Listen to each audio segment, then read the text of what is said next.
Bismillahirrahmanirrahim. Assalamualaikum warahmatullahi wabarakatuh. Bertemu dengan saya Dian Jani, NIM 11912059. Akan membahas tentang agama untuk mengadili, baik memeriksa, memutus, maupun menyelesaikan perkara Islam. Jadi jangkauan kewenangannya, yang pertama itu kewenangan mengadili perkara perkawinan warisan, ketiga peradilan agama terhadap sengketa milik, keempat mengadili hibah dan sengketa milik sebagai faktor kendala. Jadi saya membahas yang pertama tentang mengadili perkara perkawinan. Jadi pada pasal 49 3 tahun 2006 huruf A, yang dimaksud dengan perkawinan adalah hal-hal yang diatur berdasarkan mengenai undang-undang perkawinan yang berlaku dilakukan menurut syariah, yang diantara lainnya itu adalah gugatan kelalaian atas kewajiban suami atau istri, yang kedua perceraian karena talak, ketiga gugatan, keempat isbat nikah. Pernyataan tentang sahnya perkawinan yang terjadi sebelum Undang-Undang Nomor 1 Tahun 1974 tentang perkawinan dan dijalankan menurut peraturan yang lain.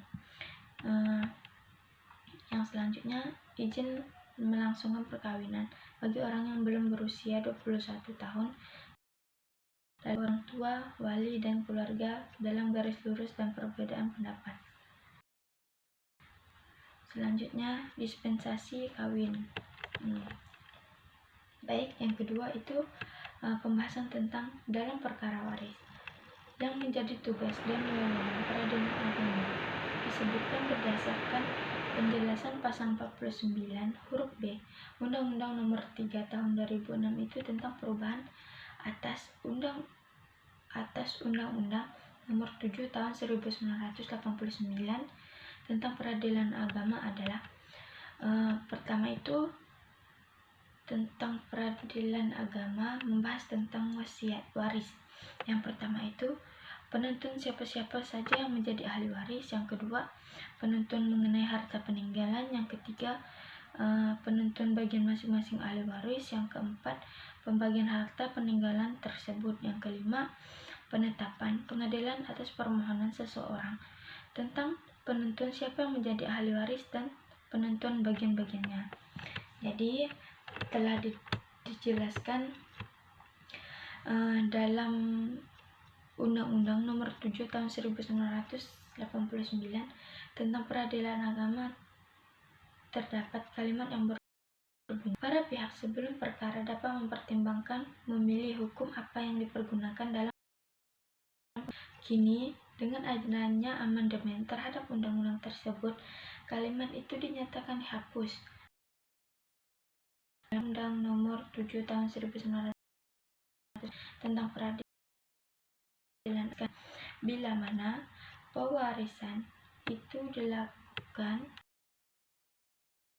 Islam, maka penyelesaiannya dalam agama oleh peradilan. Selanjutnya dikemukakan pula mengenai keseragaman kekuasaan peradilan agama di seluruh wilayah negara. Ini berbeda karena perbedaan dasar hukum. Selain itu berdasarkan pasal 7 Undang-Undang Nomor 7 pada tahun 1989 tentang peradilan agama juga tugas dan wewenang untuk menyelesaikan permohonan juga di pembagian antara orang-orang yang beragama Islam dan hukum Islam. Selanjutnya yang ketiga itu tentang wasiat. Wasiat itu diatur dalam Perjanjian 2006 tentang perubahan atas Undang-Undang Peradilan Agama. Dijelaskan bahwa definisi wasiat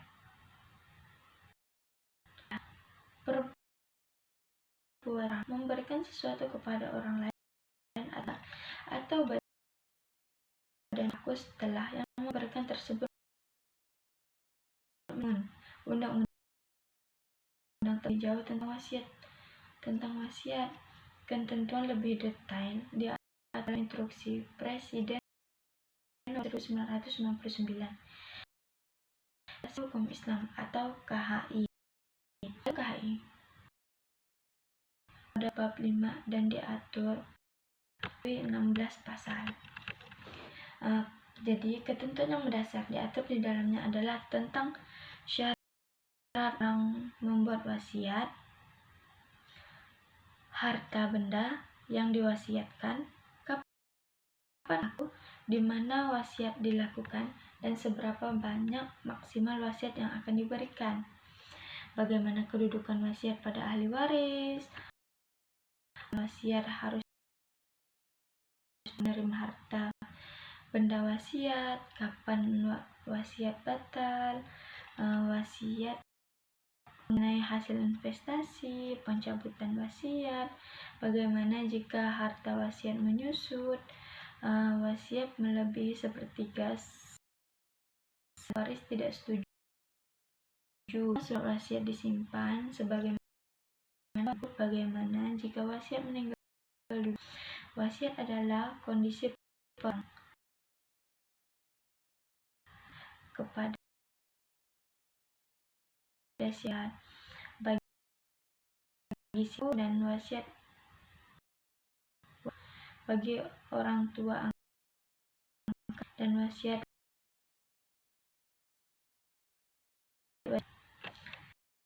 tentang tahun 2006 memberikan definisi hibah sebagai pemberian suatu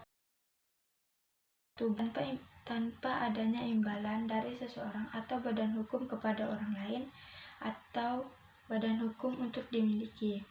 Jadi hibah juga tidak bisa diregulasi secara rinci dalam Undang-Undang A. Ia secara diatur oleh KHI dengan menempati bab hanya diatur dalam 5 pasal besar. Pasal ini berisi tentang subjek hukum hibah, besarnya hibah, di mana hibah dilakukan, dan hibah orang tua harus mendapatkan persetujuan ahli waris, dan hibah yang dilakukan di luar wilayah Republik Indonesia. Baik, sekian dari saya, kurang lebihnya saya mohon hidayah wabarakatuh.